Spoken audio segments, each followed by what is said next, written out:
Hi guys, it's Wednesday. It's hump day, and it means tomorrow I'm off. I have a unique schedule. I am a part timer, so I only do 32 hours a week. Whatever. But I do make sure that I have Thursdays off, just to kind of help. It's the end of the our week, so I know I have 32 hours this week, so I'm good to go and not have to go to work tomorrow. Nice. Um, Guys, today has been a day. Like, I just finished a whole day of paperwork. Like, I just do paperwork, a lot of paperwork sometimes. But in the meantime, I'm working with a client that I've been working with at a location, and my heart is so heavy. Like, I can't even explain to you how I feel. I'm angry, I'm sad, I'm kind of disgusted, and I'm worried, and I'm all the things. I can't even. And I debated talking about this because I told William I don't want to talk about work, but it's part of my job to be an advocate, okay? I'm an advocate for the kids that I work with. I'm an advocate for my job. I'm an advocate for my company. I'm an advocate for mental health. That's who I am. That's what I stand for. And if the lighting's horrible today, I'm sorry, y'all. The sun is bright. The blinds are just, I don't know what this is. Who knows? And if I turn on the light, it kind of flushes me out. So this is what you get.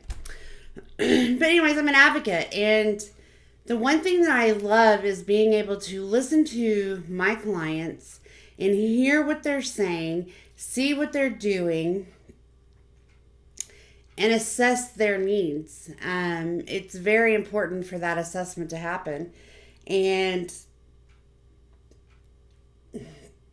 I work in a position where I work with a lot of kids that are in state custody, and we deal with foster care and adoption and other placements, just wherever's the best fit for the kid. And I kind of today have just, it resonated with me because I was getting this email to where, the therapist had failed. And I wasn't the therapist the whole time. I'd just been out there a couple weeks. And it, in this whole blame conversation, nobody ever looked or discussed or talked about or thought about everything else this child had been through to cause some of the things that we're talking about, okay? And I'm going to be honest with you guys. I am so livid. Livid is the word. I'm just beyond pissed. Um, Tell me how it is okay for a family to adopt a child out of foster care or DHS placement and then be like, oh, never mind, I don't want them.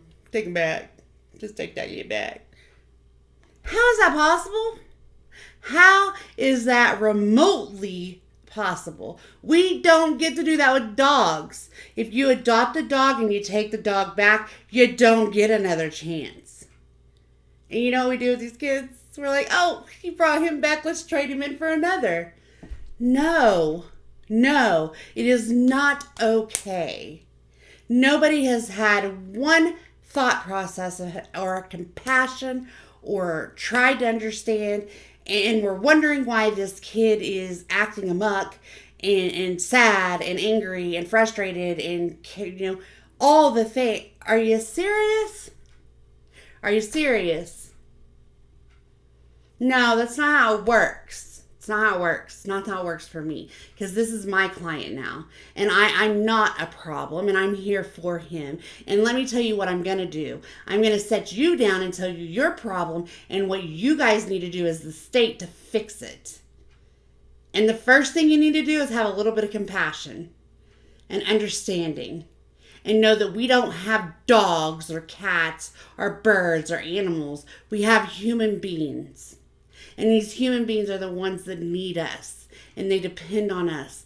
And we are all the things to these littles. We're all the things. And they're going to be mad at you, and they're going to say mean things, and they're going to love you, and they're going to hate you, and they're going to want to spend time with you, and they're going to want to play with you, and then they're going to avoid you, and they're going to do all things that kids do. But at the end of the day, they still need you to advocate for them. They need you to advocate for them. So I'm working on this kid today, and a lot of email conversation, and like I said, the first email was just like bleh, the therapist, and the engagement.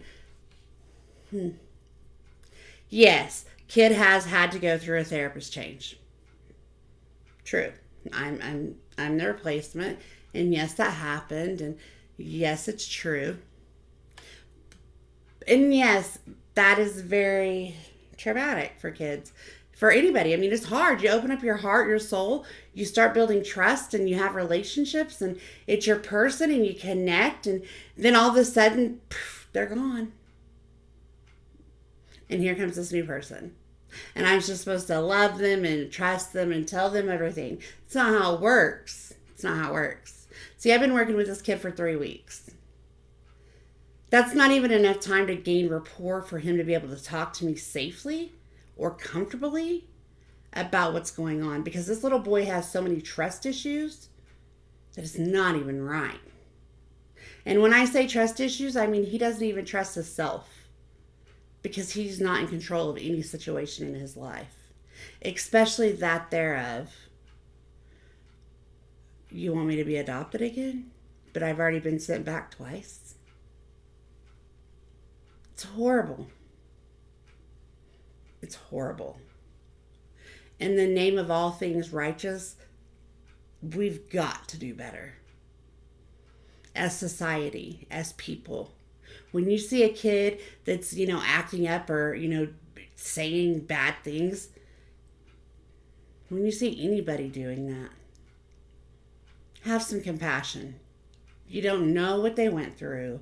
You don't know what they feel. You don't know if anybody ever had their back. You don't know if they had a therapist like me that cares and put my foot down. And I might not be the best friend of many right now in that organization. And I don't care. I don't give a damn. Because at the end of the day, I did everything I could do to let them know he needs no more trauma. None. He needs no more trauma. It's not going to happen on my watch if I can help it. And I may have to do 1,000 researches to find something different for this kid. And I'll do it. I'll do it. Because he's not a toy to me. He's not an animal to me. We're not going to just take him and put him over here for a little bit and then move him around. We're not going to do that. No. Because it hurts. And it's one of those things like, I really do well with leaving work at work and coming home. Guys, I'm not going to let it stress me or anything, because the reason I can do that is because I know that I give my very best every day, and I do all that I can do. And if there's something, like, I'll get home and I'll think of something that I might have forgotten or something, and I reach out to my staff and I reach out to the place that I work, and I'm like, forgot to tell you, or didn't do this. I don't have a problem admitting my faults, my forgets, so it's just one of those things where I'm really able to come home and have home because I can leave work at work. So I don't normally, and I will not always talk about my work. I will, because I just truly cannot believe the audacity of the state that's failed this child. I cannot believe the amount of people that have failed this child. I cannot believe that we expect him to be normal when he's done all that he's gone through. And it may be never repairable. It may be things have to happen differently for him to be better. Who knows what's going to happen? But I can tell you what's not going to happen on my watch. We're not going to throw him around. We're not going to act like he's a dog or a cat. We're going to find that little boy a home, and he's going to stick to it. And that's where he's going to be. And if that's not what's going to happen, then he's going to stay right where he's at. At least he's safe and he's fed, and it's not in and out of situations. So, yeah, stressful day at work, but rewarding. Like, when I tell you, when I got that last email that said thank you so much for bringing this to light, from somebody that's important to me, somebody that I look up to and admire, life's good. Life's good. And when I tell you that I will advocate for anybody that needs that, I will advocate. Part of my job, this is really bugging me. I'm so sorry.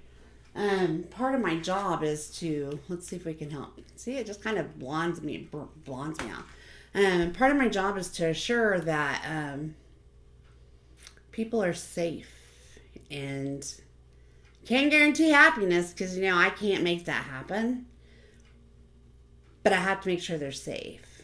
Can't guarantee that they're not going to be sad because that happens, but I got to make sure they're safe. Can't guarantee that they're not going to be mad, but at least they're safe. And that's my job. That's my duty, is to make sure that he's safe. And so if I have to put a stop to what I know is happening, I have to. I have to be his advocate. I have to be somebody that cares, somebody that will be there for him. And sadly, this won't be the last time that I have to deal with this situation. It won't, because nothing's going to change at this rate. I love that the state can help so much with so many. Don't get me wrong. I have nothing against the state in the way that they help. But I have a problem with the fact that we have people that are case managers or case whatevers, I don't know what they're considered, that aren't looking out for their clientele. To me, that just floors me. Kind of like, what? But yeah, that's been my day. And again, I tell you, if there's nothing you take from this, have compassion. You don't know what anybody's been through, and you don't know what their history was, and you don't know what's going on. And you may never know. They don't have to tell you. That's their life, their story. It's theirs to do with. So, there you have it. And if this video does anything, I wanted to encourage you to have compassion. To not assume what's going on, but to listen, to watch, to see, and then decide what you can do differently, if you can do anything. I know in my profession it's a little easier because I have some different resources, and that's just what I do. But you guys can do it too. And I'm not meaning to an extent to where you have to talk to anybody and say no. But if you see somebody that's having a bad day, don't push them while they're down, Don't do that. Have some compassion. And that, guys, only comes from within. Like, that's your core. That's who you are. If you can walk by somebody that's, not doing so hot and be like, oh, okay, that tells me something about you. But if there's a little piece of you or a piece of you that says, what can I do? That's pretty admirable. So, yeah, I don't want to talk about work all the time, but today was crazy day, and I did a lot of time advocating for this kid. And at the end of the day, when I go to bed tonight, I know that I have done everything that I can for this kid's safety, for their mental health, for everything about it, for school, for home, for everything. I've done everything that I could do.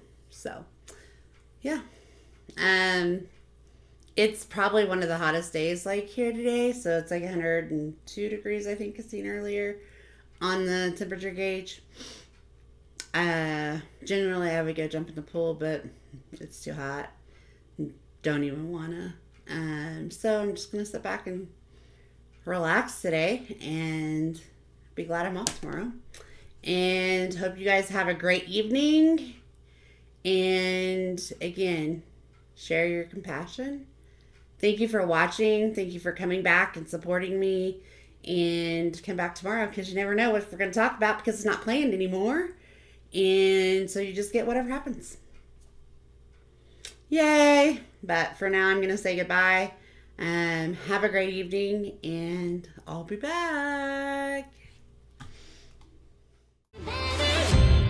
Don't you see I'm shining? 'Cause when I don't you see I'm shining? 'Cause when I don't you see I'm shining? 'Cause when I don't you see I'm shining?